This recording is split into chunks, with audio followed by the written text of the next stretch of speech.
Welcome everyone to this month's webinar with Prestige Senior Living.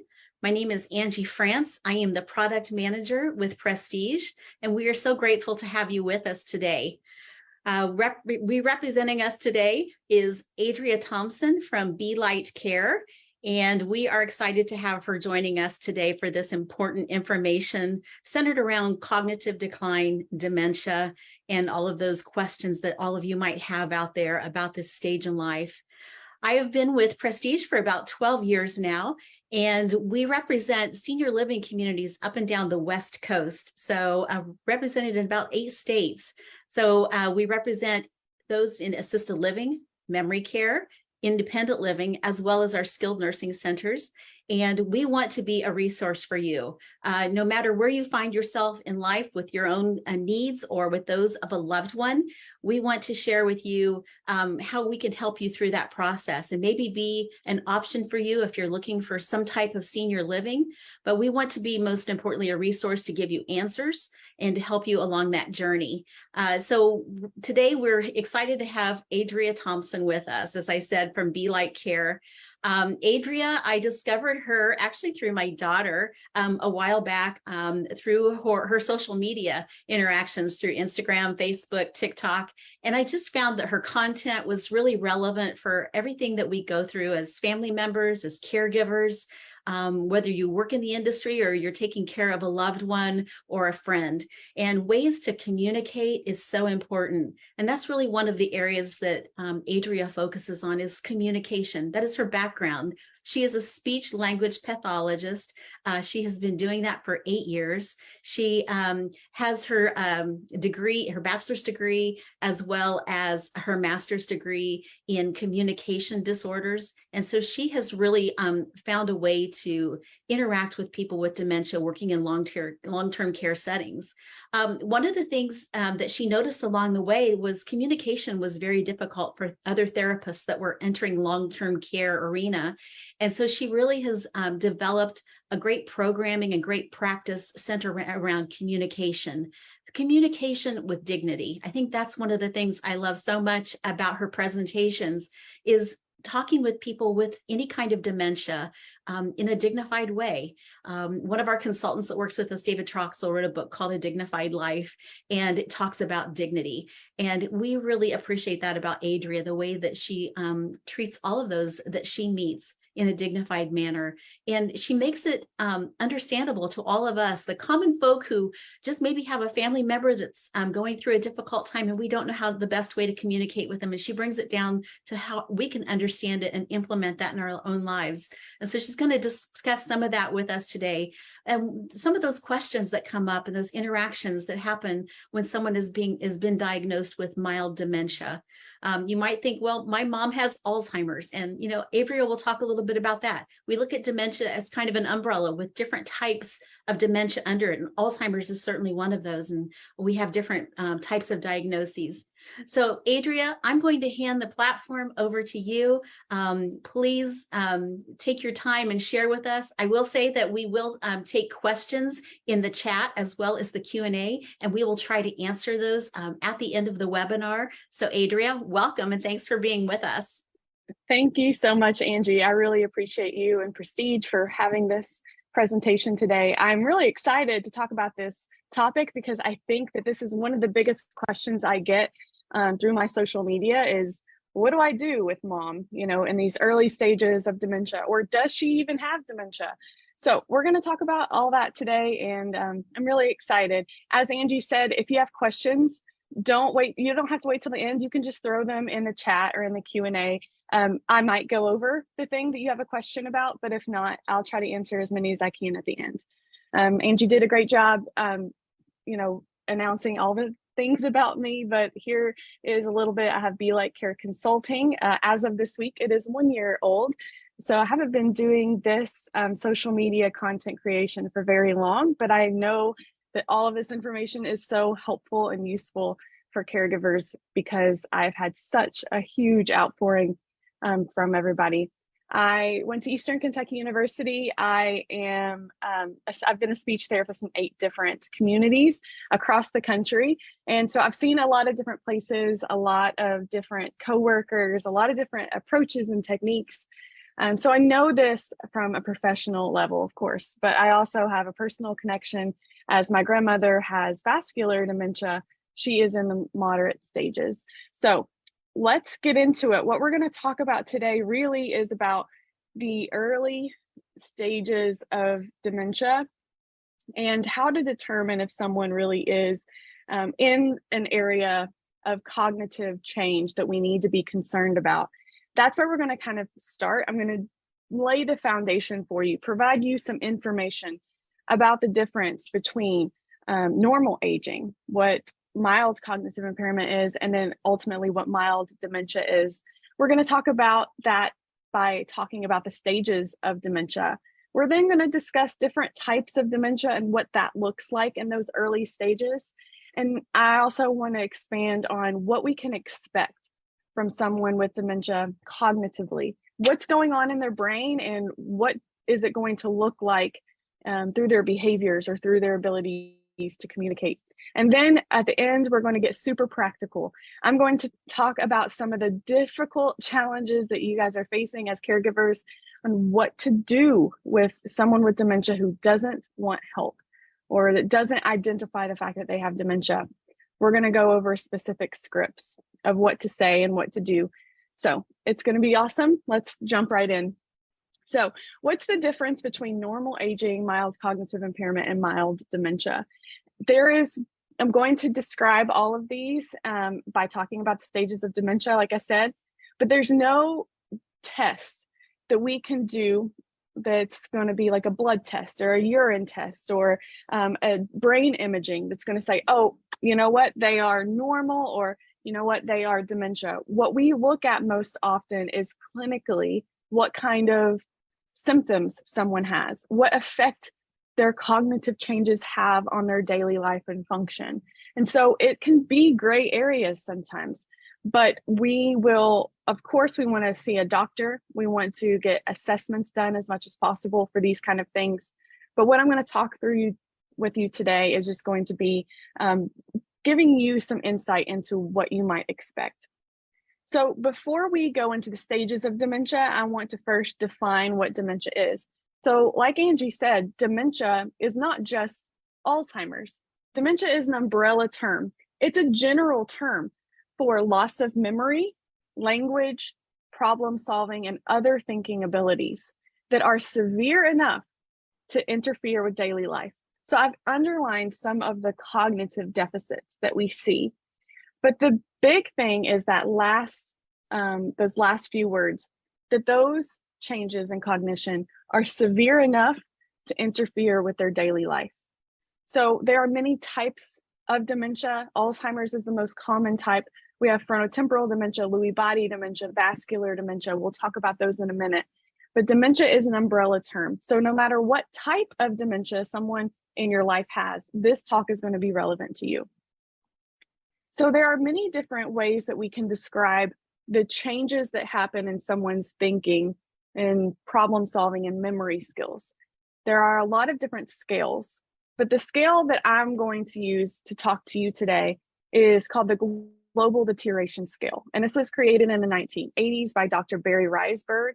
This is the scale that I use as a speech therapist to do my assessments. And I find that it is the best scale to talk to caregivers so that you can best see the breakdown in how dementia progresses. So dementia, as we know, is a progressive disease. That means it gets worse over time. So someone who has dementia today is going to look a lot different from this day a year from now, because that disease of dementia, which attacks their brain, gets worse. So there are 7 stages in the Global Deterioration Scale. This is a 1 to 7 scale.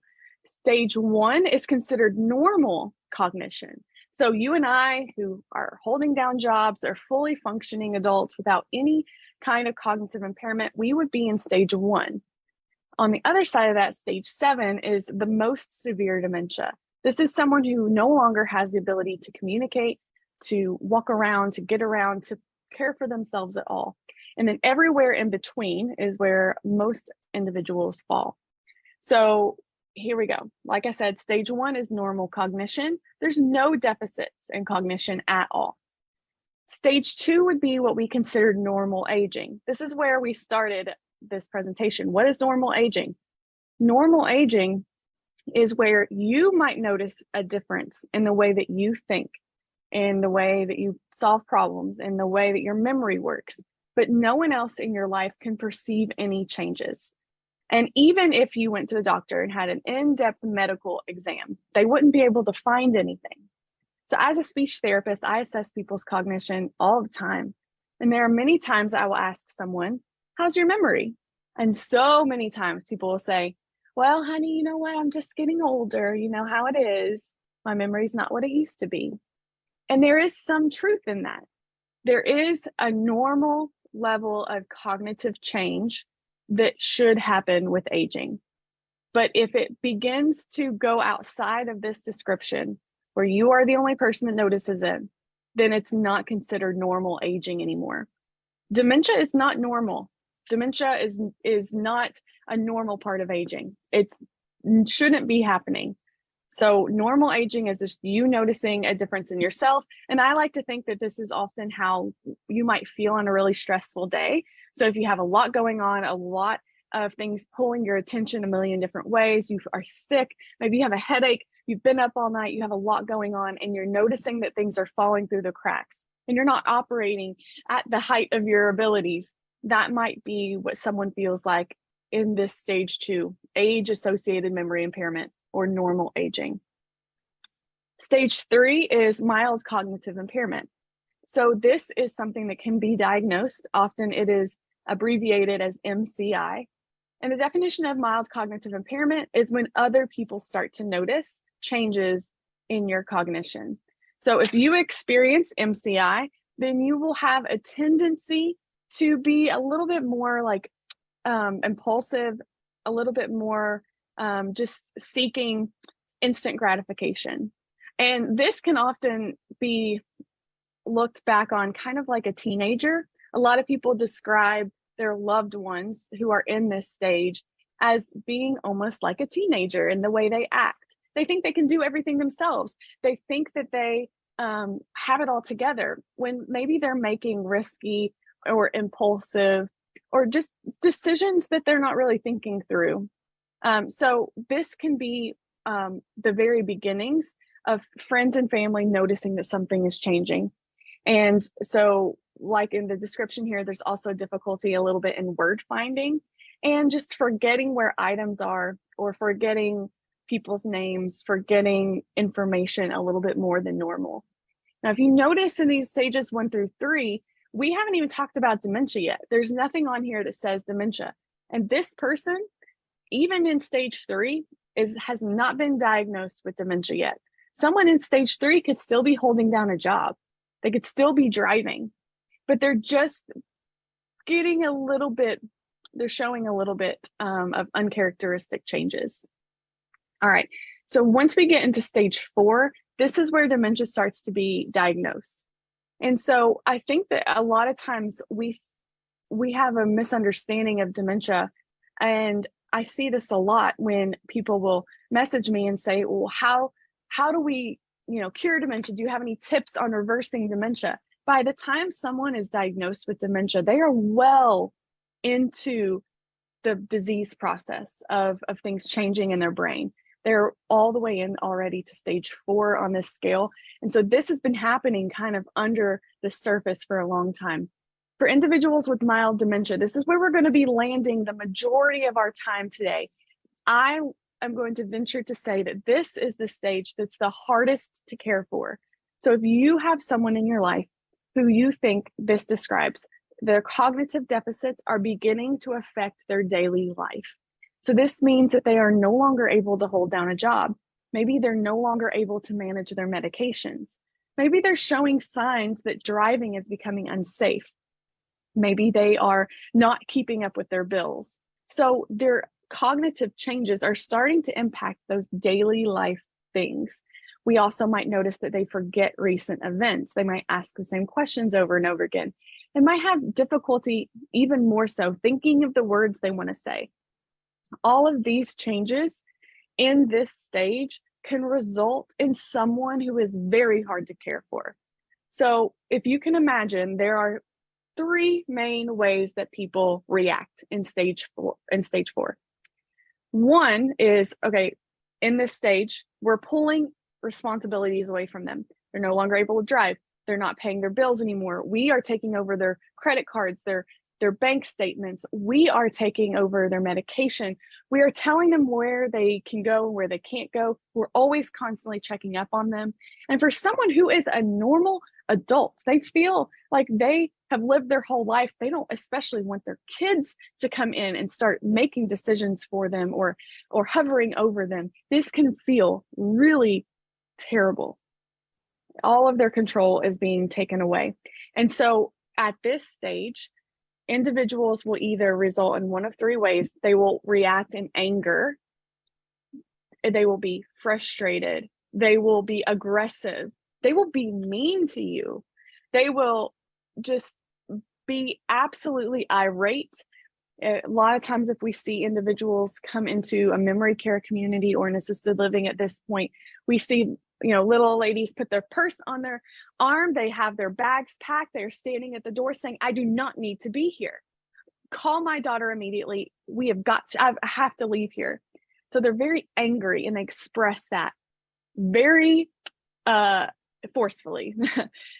That's one way. Another way we might see someone react in stage 4 is kind of the opposite. They become depressed.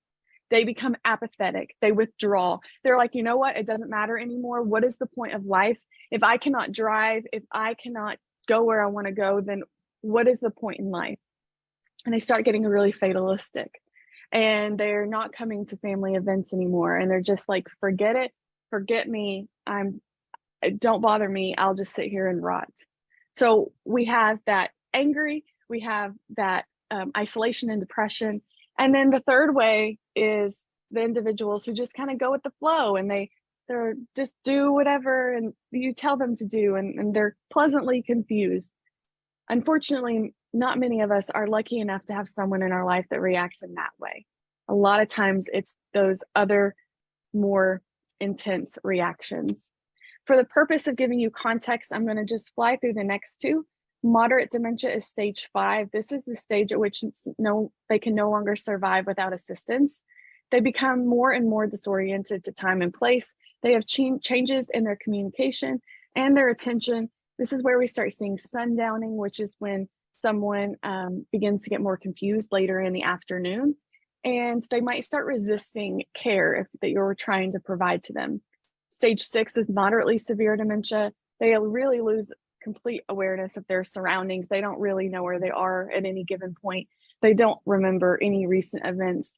We might see an increase in behaviors or that resistance or combativeness simply because they have no idea what's going on or what you're asking them to do. Wondering can be really common.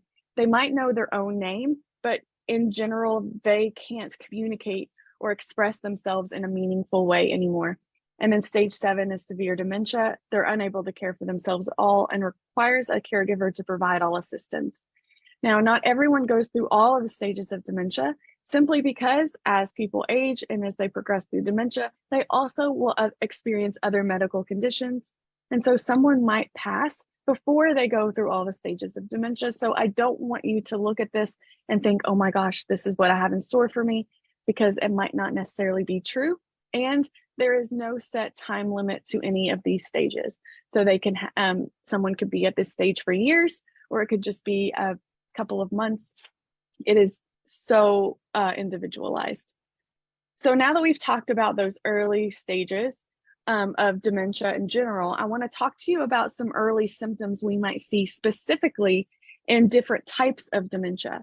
So Alzheimer's disease is the disease or the type of dementia that we are most probably familiar with, because it can be around 60 to 80% of all dementia diagnoses is of the Alzheimer's type. This is what we typically think about when we think about dementia. We think about someone who is forgetful, that they have short-term memory loss. But I want to show you in this slide that short-term memory loss is not the first or primary symptom for the majority of types of dementia. It's just for Alzheimer's. Vascular dementia is caused typically by a past history of a stroke or a mini stroke.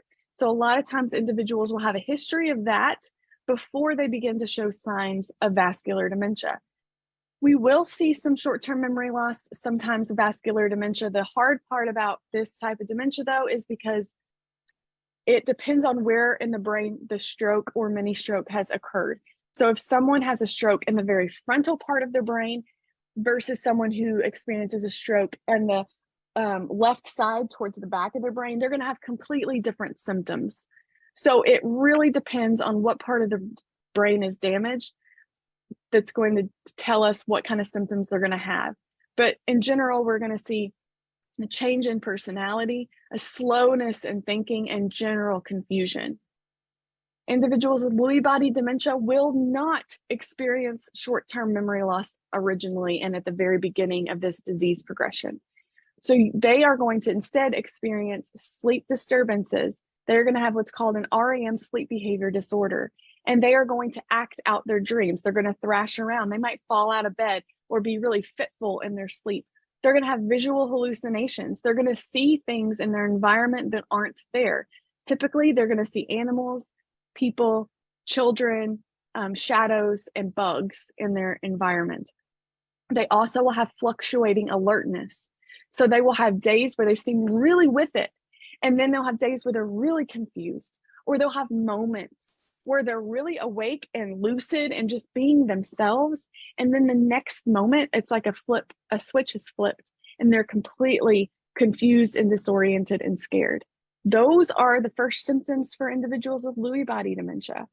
And for individuals with frontotemporal dementia, they are going to demonstrate maybe social inappropriateness.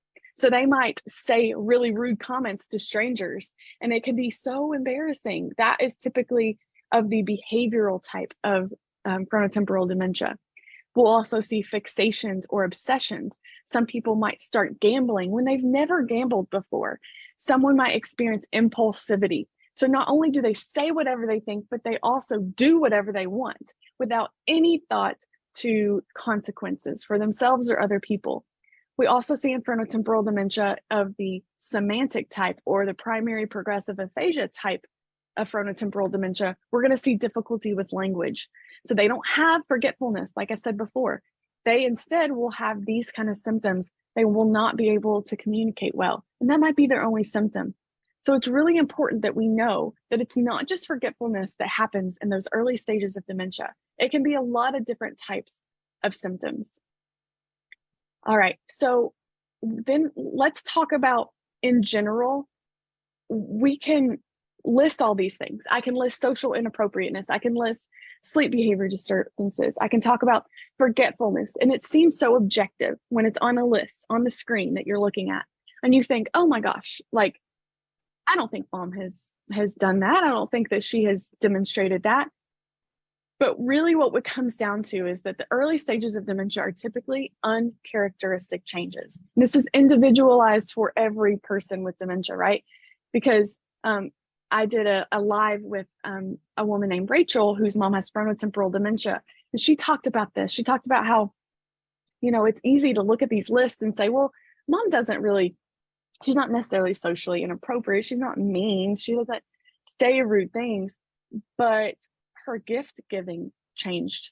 She wasn't thoughtful at all. She was really impulsive when she bought gifts, and it didn't look like that. She was always such a good gift giver, and she became not a good gift giver.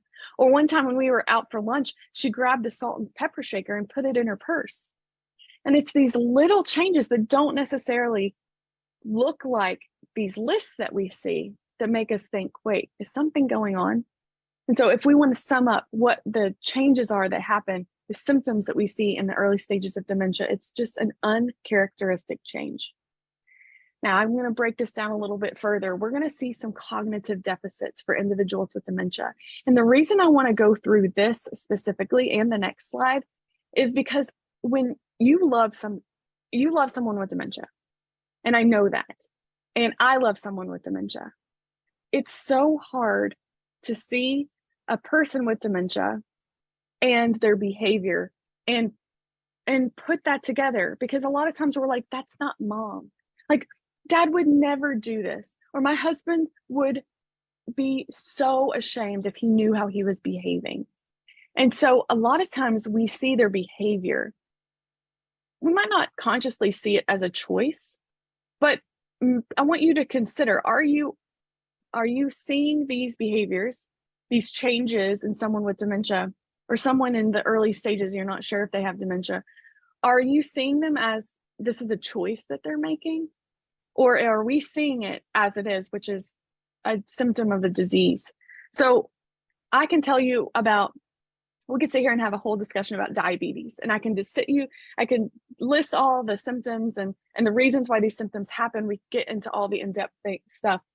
But for something like diabetes or congestive heart failure or COPD, these have such physical symptoms. It's really easy to see and to realize that, oh, okay, my husband isn't choosing to be short of breath. This is his disease. It's a very physical symptom. But for individuals with dementia, we see these aren't physical symptoms. These are behaviors. These are personality changes. And we fail to see them as symptoms of a disease. And rather, sometimes we see them as a choice that they're making because they're just making life hard on us. Now, no, that's not true for everyone, but I want to challenge you to think about, is that how you're seeing these symptoms? So some cognitive changes that happen because of the disease that is in their brain, they will have changes in attention. And this happens in the frontal lobe of the brain. Many of these cognitive deficits we're going to talk about happen in the frontal lobe of the brain. They'll have changes in attention, which means that they have difficulty concentrating on tasks. So they have a really difficult time focusing. That you have to focus in order to have memory, right? So if someone has deficits in attention, they will absolutely have deficits in their memory. If your husband is telling you, sits across the table and tells you that his parents are coming in tomorrow for dinner, and you're not paying attention to him, then you're not going to remember that tomorrow when they walk in the door and they say, "What's for dinner?" And you think, why are they here? You didn't forget. You never paid attention to begin with. But for individuals with dementia, not only do they have deficits in attention, but they also have deficits in their memory. So even when they attend and they focus and concentrate, their hippocampus, which is a part of the brain, isn't working, and it isn't moving that information into short-term memory. They also have deficits in reasoning. So this is a really good example. My grandma just did this to my mom I think it was like last week. She said, "Why don't you ever come and see me?" And my mom comes to see her every single day. She lives in a nursing home. And my mom says, "No, I am here. I'm here every day. I come see you." She says, "Well, nobody told me." And she's like, "Well, Mom, I talked to you and I'm here, but you just might not remember." And she said, "Well, you didn't even come to see me today." And my mom said, "Well, I did. I'm here right now. I'm seeing you right now. I'm here right now." And she said, "Well, you didn't. You're not here to come see me. You didn't see me today." And this is a great example of, like, it doesn't matter how well you explain something. My mom can say, like, look, I'm right here. I'm here in front of you. Their ability to reason begins to get so poor. They lack that part of their brain anymore. And so they can't think about things in a logical, sensible way, no matter how much we try to explain it, no matter how good we are at explaining it. They can't reason. They also can't problem solve. When they're faced with a difficult situation, they can't fix it. And it doesn't even have to be a difficult situation. Before my grandmother went to a nursing home, she would be at home and she was hungry. And if she scanned around the room and didn't see food, she didn't eat, even though all she had to do was open up a cabinet. And that's problem solving. It's very simple problem solving. But if I can't find something, I can grab this handle and pull, and there's probably something behind it. Those kind of skills start to disappear with dementia. We also see deficits in language, not only their ability to speak or their ability to express themselves, but their ability to understand. Sometimes we think that individuals with dementia have hearing problems, when really they don't comprehend what they hear. We also see orientation deficits. They're not aware of themselves, of what time it is, or where they are. And so it's like waking up in the middle of the night. I'm traveling right now. You might tell I'm in a hotel. we're staying at a different place every night for like 10 days. And there's so many times I wake up in the middle of the night and I have those moments where I think, where am I? Which way is the bathroom? What time is it? That moment that we have no idea where we are or what time it is. Individuals with dementia live in that. Imagine how that might feel. Now, we also want to talk about some neuropsychiatric symptoms. So these are going to be what we might call behaviors. The one that I want you to understand the most is called anosognosia. Anosognosia is the inability to be aware of your deficits. So my husband right now has a broken foot, and we are traveling across Canada, and we are going to some really beautiful places, and we love to hike. But my husband is aware of the fact that his foot is broken and he's wearing a boot. So he chooses not to do all the amazing hikes that we're around. He chooses not to walk really far from a parking spot. I drop him off close to the door. I go park, and then I meet him. He's aware of his deficits and his inability to walk far distances or up and down inclines. And so he chooses to do things that are safe for him. Individuals with dementia are unaware of their deficits because they can't be aware. They don't even have that part of their brain that's working anymore. So sometimes we say that individuals with dementia are in denial. How do we convince dad that he has dementia? Well, I always say we can't convince him. He's not in denial. He doesn't see an issue and then deny it exists. He doesn't even know that there's an issue. That is such a difficult thing for us to wrap our minds around because we are often very self-aware. We're very self-aware of what we can and can't do and what we should and shouldn't do. But individuals with dementia, not only they don't know they have dementia, but they can't be aware that they have dementia. So therefore they can't make good decisions. We often tell people with dementia, push the button when you need help, when they're at a hospital or nursing home. Well, they don't know that they need help. They don't know that they can't walk. They don't know that they can't make it to the bathroom themselves. So to tell them to do something when they need help, when they're completely unaware of their own condition, there's that reasoning thing too. We're asking them to do something that they can't do. And I often say it's like we're asking someone to give us a high five when they don't even have an arm. And they, okay, high five. Come on, high five. Give me a high five. They don't physically have the ability to do that anymore. And so when we are challenging someone with dementia, don't you remember you can't do that. You shouldn't do that. You're going to fall. They don't have the ability to be aware anymore. That can be a really challenging thing to wrap your mind around, but it has a name, and it's called anosognosia. Also, there's disinhibition and impulsivity. I'll kind of link these together. Disinhibition is acting without restraint. Impulsivity is acting without careful thought. And so we talked about this. This happens with frontotemporal dementia, but this can happen with all types of dementia too. So individuals are just act based out of instinct, out of how they feel in that moment. We might think that they're being rude. We might think that they're being risky, but they don't have the part of their brain that gives them a screen. Like if someone makes us mad, we might have the instinct to just reach out and punch them in the face, but we have that screen, what we call inhibition, that says that's not appropriate, that could get me arrested, that's just not a nice thing to do. And so individuals with dementia lack that. They also experience what's called confabulations. Confabulation is the neuropsychiatric term for when someone fills in gaps in memory with fabrication without awareness. Basically, this is what it's called when someone with dementia lies. So when they say, "Where did you put my keys?" I said, and you say, I didn't put your keys anywhere. And they say, "Yes, you did. I saw you. You had my keys earlier. Where did you put them?" And we might think they're choosing to lie. Why would they lie? What they're experiencing is confabulation. So not only when the memory doesn't exist in their brain starts to compensate for the lack of information that's there. And what happens is that they tell a story that's not true. And not only do they tell the story that's not true, but they don't know that they're lying.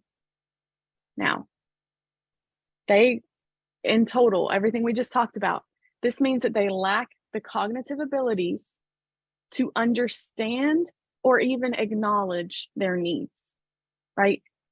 All of these things that are happening with their brain leave them unable to understand and acknowledge.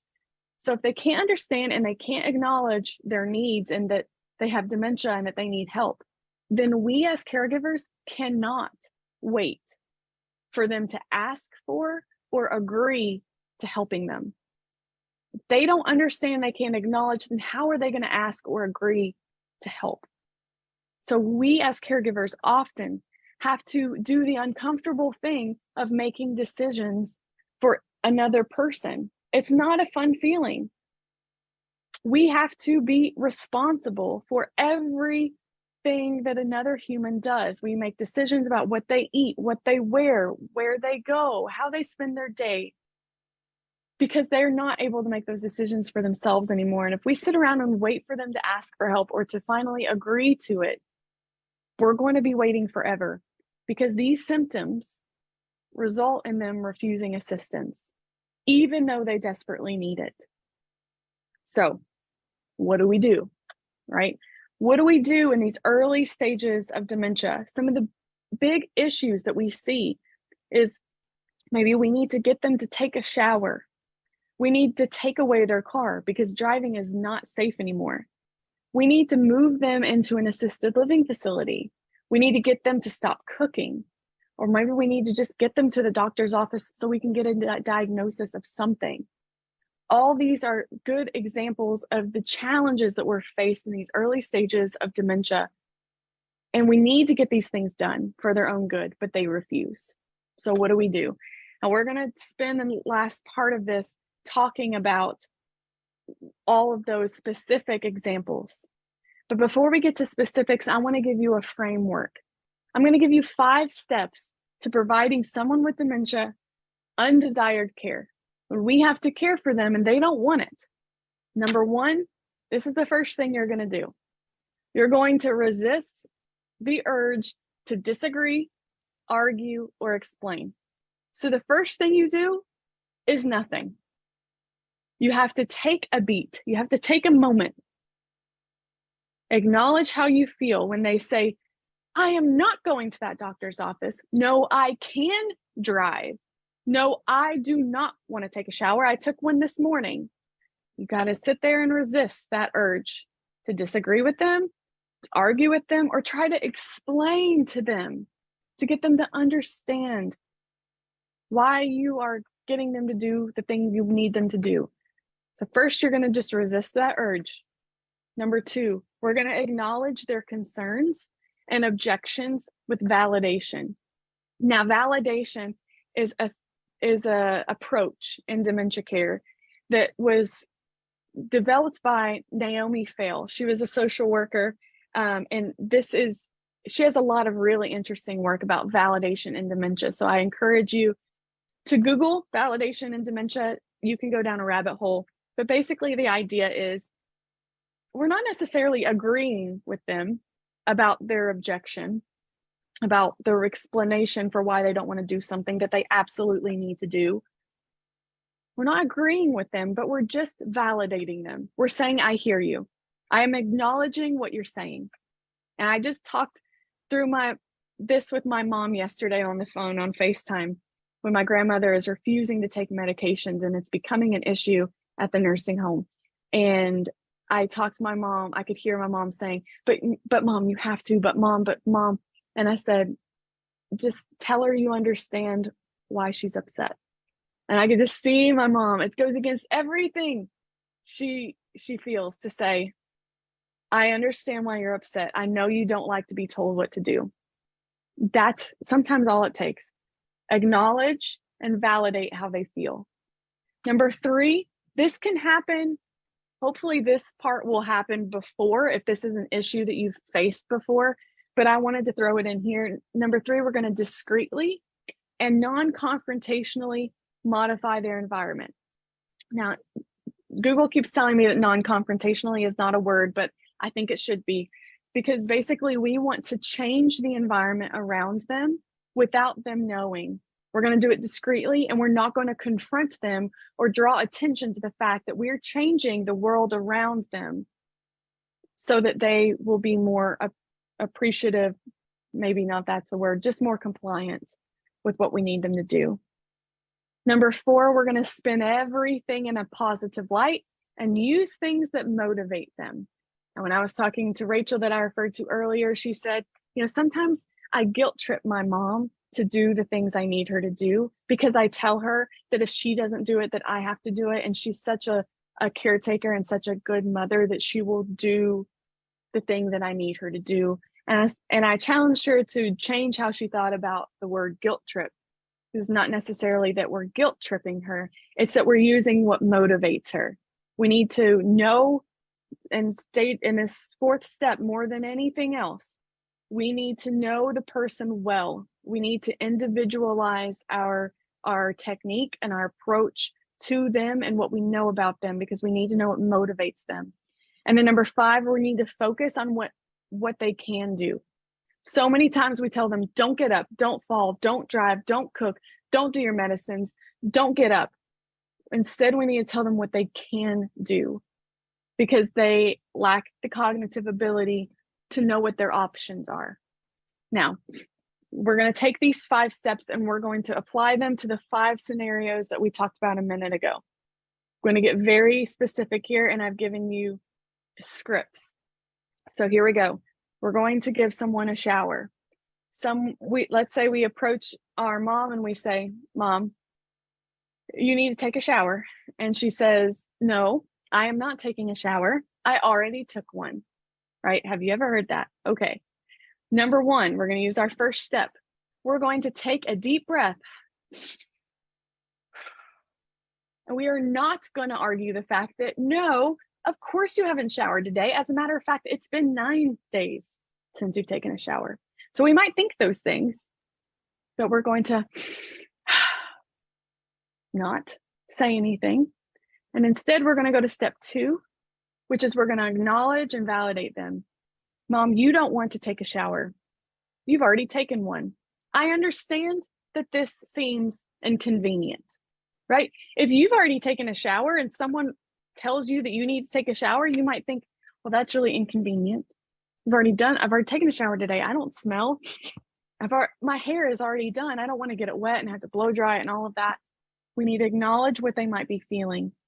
We're going to change the environment. Like I said, this can be done before if this is an issue that is happening frequently, but we're going to talk about it here. So we're going to go into the bathroom. We're going to turn on the space heater. We're going to grab all the clean clothes, all the supplies that she would need to take a shower.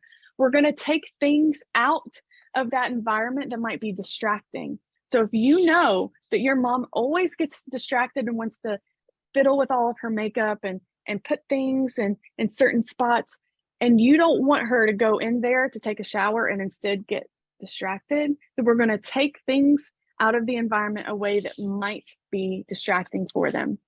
We're going to then maybe ensure that there's a shower bench, maybe grab bars that are in place to keep her safe. So we're going to make sure that the environment is set up so that she can be as safe and as agreeable to taking a shower as possible. We want to acknowledge what objections she might have. If she thinks that it's cold, we want to make it warm, right? So we're going to be modifying the environment.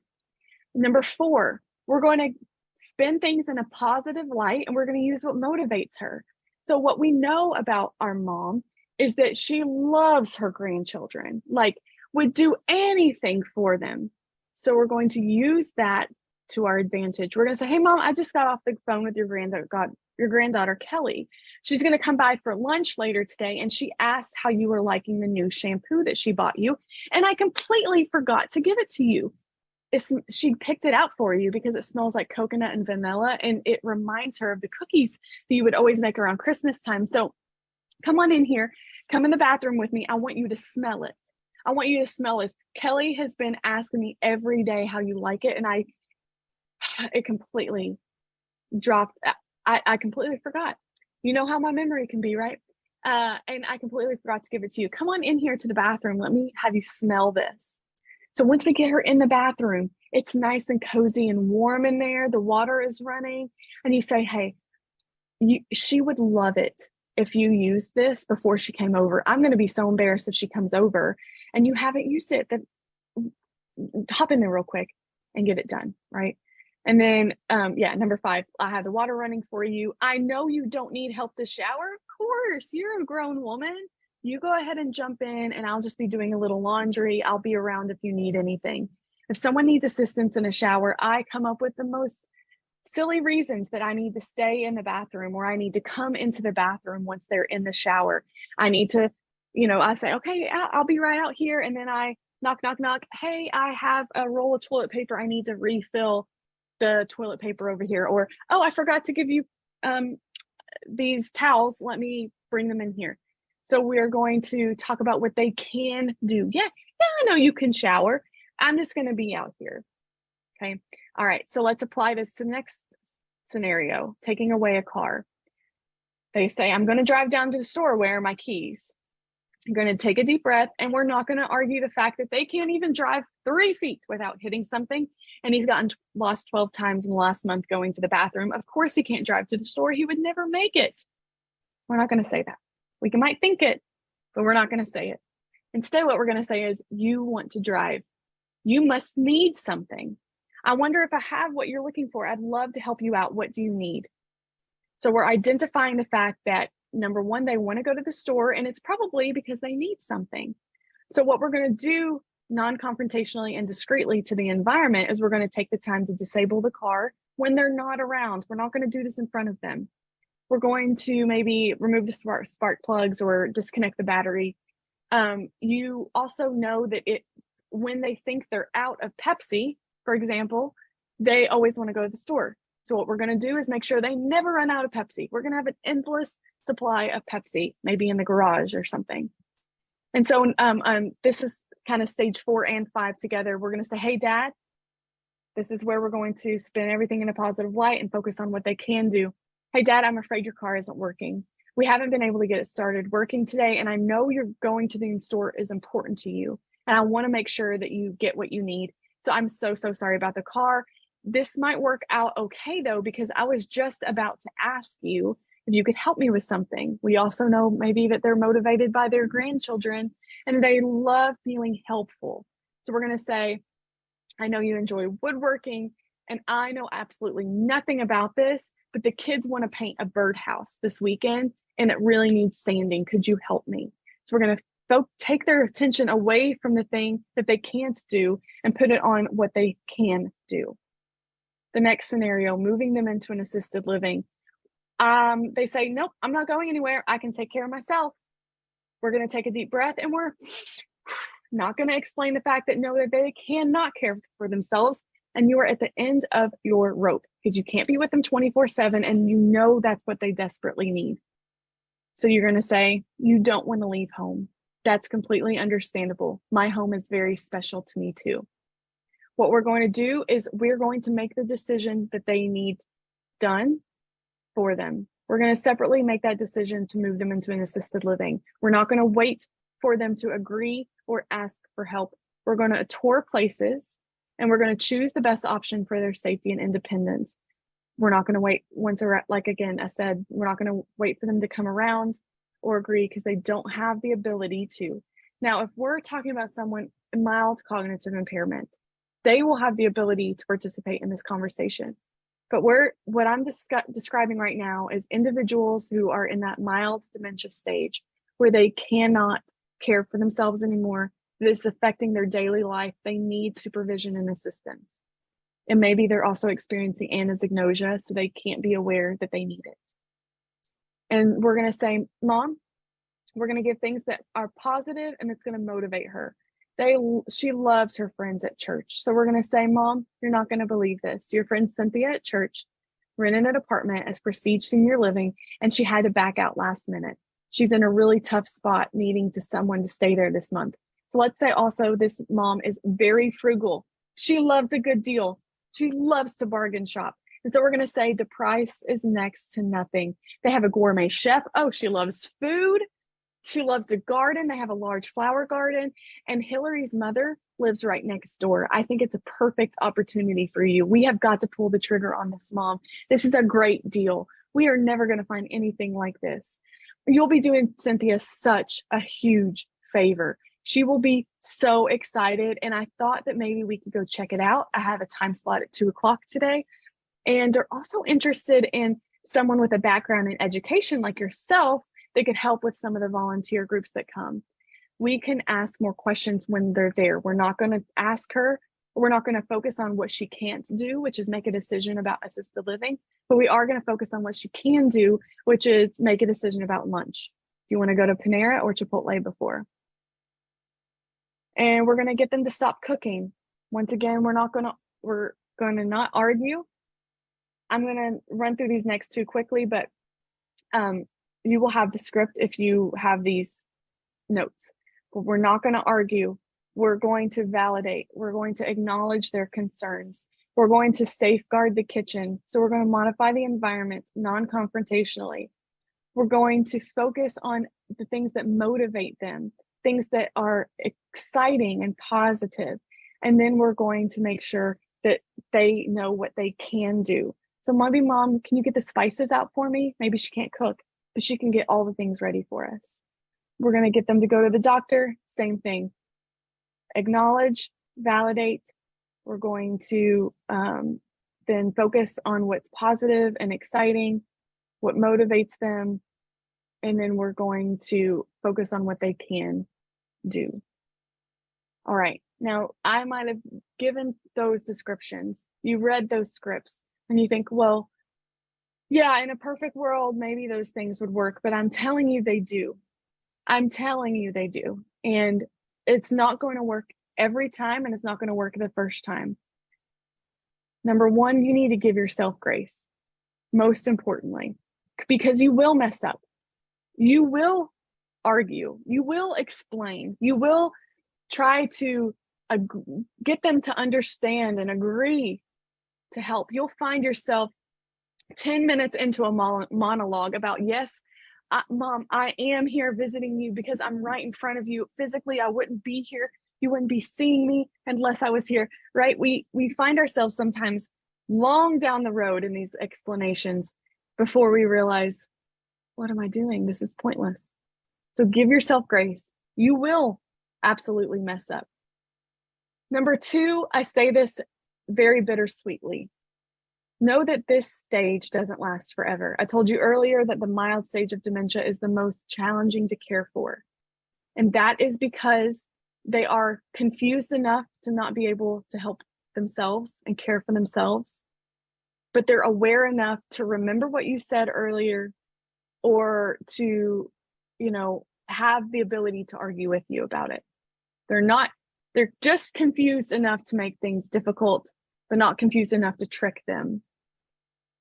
This stage will not last forever because they will progress. They will become less aware of their surroundings. They will be really upset about moving into an assisted living, but after a little while, they'll like this nice hotel that they're staying in. And I say it's bittersweet because we don't want people to get worse, but sometimes when their cognition gets worse, their behaviors get easier to care for. And number three, keep trying. You might try this technique and you might do one of these scripts and it doesn't work. But just because it hasn't worked yet doesn't mean nothing works. So many times I get messages, nothing works. What do I do? Nothing works. And I always challenge people to change the way that they're talking to themselves and change the language that we're using. Instead of saying nothing works, we need to say, I haven't found what works yet, because that allows for space for hope that there could be something that can work. And it's important for us mentally as caregivers to know that we need to keep trying and maybe there is something that will help. All right, guys, thank you so much for having me. In this next few minutes before we finish everything up, I'll answer a couple of questions. But if you want to get in contact with me, you can find me on Facebook, Instagram, or TikTok at Be Like Care. You can email me info@belikecare.com, and you can see my services and more about me at belikecare.com. Adria, thank you so much. You are such an encourager in times when things may be difficult for us dealing with dementia and that early stage of dementia. You have certainly been a blessing to all of us today with your scripts and just your empathetic information that you provided. So I do Thank you. have some questions in the chat. I don't know if we'll be able to answer all of them, but we'll try to get through them. Sure. One is, I struggle with my mom repeating. I say to her, I've told you, or you've told me this before. And she gets very angry when I tell her this and says that I have something to add, but she doesn't. She just keeps repeating all the time. And that can be really, that can grind you down as a caregiver to hear the same thing. I always try to modify. I would encourage you to modify how you respond to it every time to try to find what works. Now, if you say, you told me that, and they get angry or upset, obviously that's not a technique that's going to work for them. Maybe we can say, oh, I remember you telling me about that. That is so funny. And so we're validating the fact that, yeah, you told me and I liked it. I liked it. You don't have to tell me again because I know. Or you can say, you know what? I bet that so-and-so hasn't heard that. I think you've told me this. I bet you forgot, but just wait till Bob gets home and you can tell him, right? So validating the fact that this is a good story. It's interesting. I like it, but maybe not right now. We just, once again, keep trying different techniques of what they might say, and also know that maybe this is the story that comes easiest to her. She's having difficulty communicating. And so I really encourage a lot of caregivers to make memory books or to make conversational books. So this might just look like having a binder with many different topics of information or pictures, because maybe she's coming back to the same story because that is just what's most readily available in her brain. So giving her other options to communicate about might be helpful. Excellent. Thank you. Next is, I have a loved one who's been early diagnosed. They've lived in their home for 30 years and moving to independent living with full internet and computer access. They has extensive and expensive history of being victimized by scams via Facebook and email, and has been very difficult about having access, and they want access to these areas. I have POA and managing the finances, but I'm scared to death of them having restrictions, of not having restrictions, and seeking tips and advice for this. Yeah, I always, in any social media platform, there are often child protection. Now they haven't quite came up with dementia protection yet, but I would look up what things you can put on that's child safety. So disabling messages potentially. Also, if email is becoming an issue, emails are a lot of times where older people get scammed.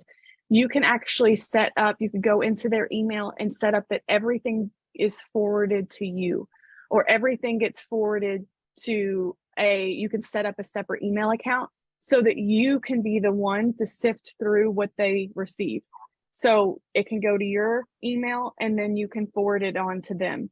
So you can kind of be that person that everything goes through. So look up child safety.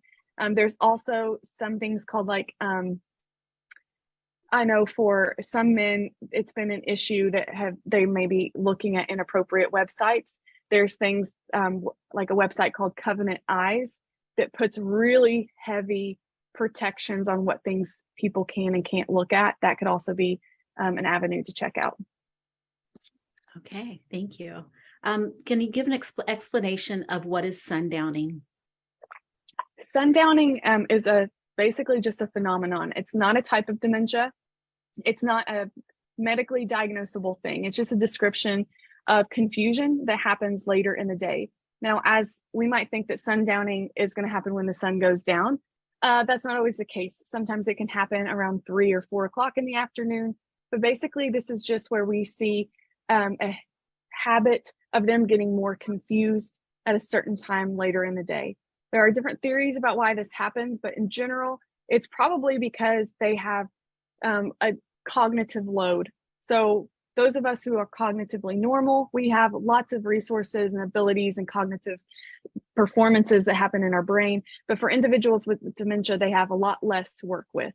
And so if they are spending so much more of that cognitive energy, even just getting dressed in the morning, taking a shower, eating food, interacting with people. Those things have become so cognitively challenging to them that by 3 or 4 o'clock, they're left with a lot less. And so they're going to be more disoriented. They might be have more behaviors or be, might wonder some more. But basically, it's just that phenomenon of confusion that happens later. Very good. Let's see. When do you know it's time for a durable power attorney or guardianship for a parent? When someone gets a diagnosis of dementia, by definition, it's affecting their daily life. So absolutely, that is a great time to start that process. However, I would say even when we start seeing maybe that mild cognitive impairment area, or we start noticing any cognitive changes, it is really important that we begin the process of putting the legal things in place just in case, because maybe they won't ever need it. Maybe they never decline to the point that they do, but it's a headache. It's a headache to get all that stuff in place, but it's far more of a headache trying to deal with it later. Thank you. And then we're running out of time, but there is one more here. What about your loved one who blames you for things or accuses you of stealings or things that have never really happened? How do we handle that? Yeah, I had a whole series of videos about this on my Instagram, but basically we need to understand why this is happening. Someone with dementia accuses you of stealing because here's my little Apple iPod case. Now, if I put this somewhere for safekeeping, I do this a lot, right? You put something somewhere and then you can't find it, but you have the memory of knowing that you put it somewhere. You just don't remember where. You remember thinking, okay, this is very valuable. I'm going to put it in this little place so that it doesn't get damaged or lost, but you don't know where you put it. But you still have that memory that you were the last person who touched it, or you had some interaction with it. But imagine someone with dementia who has short-term memory loss, and they don't even have that recollection that they ever even had it in their possession. The only explanation is that it was stolen because you didn't do it. Someone else must have. And if you are sharing close quarters with them, then you are likely going to be the one that they accuse. And so when someone accuses you of stealing, it's important that we acknowledge, oh, that's really valuable to you. I can understand why you are concerned about it. Now, I don't know that we don't need to agree with the fact that we did steal it, but we just need to agree with the fact that you can't find it and it's valuable to you. So let's look for it. And if we can do a lot of things to prevent this from happening by buying a lot of the same thing or determining a special place that they put it, or inventorying their items to make sure that they see that things are still there. But we just need to basically make sure that we show them that we understand that that thing is valuable to them.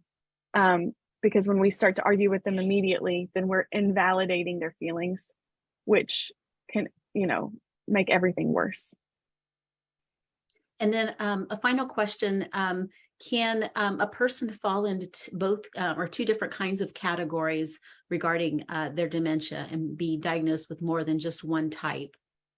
Yes, and that's called mixed dementia. So actually, the majority of people have mixed dementia when individuals with dementia pass and they are, maybe give their brain to science, for example, they have an autopsy done. There are often multiple types of dementia that is seen in their brain. So they might have Lewy bodies, which are these proteins that exist in their brain for Lewy body dementia. We might see the plaques and tangles of Alzheimer's disease. We might see ischemic areas in their brain that shows that maybe they have some vascular changes. Many people have mixed dementia that aren't even diagnosed. So if you see the descriptions of different types of dementia and you're like, ooh, that's possible, that's possible, that's possible, it is possible that they could have more than one type. But I do want to say that as someone progresses, maybe in the moderate to severe stages, a lot across many types of dementia, the symptoms start to look the same. So the way that we diagnose is typically the first symptoms that someone shows. So if you think that your loved one who's had dementia for 10 years looks like they have Lewy body dementia because they're having hallucinations, it's still true that they could have Alzheimer's disease. It's just that they're very, very progressed. And I think also we also need to remember to focus on diagnoses of mental health needs as well. We see generations before us that haven't had access to mental health diagnoses. And I think that we see that a lot in our communities at Prestige, that there may be that secondary diagnosis that may also need to be treated as well.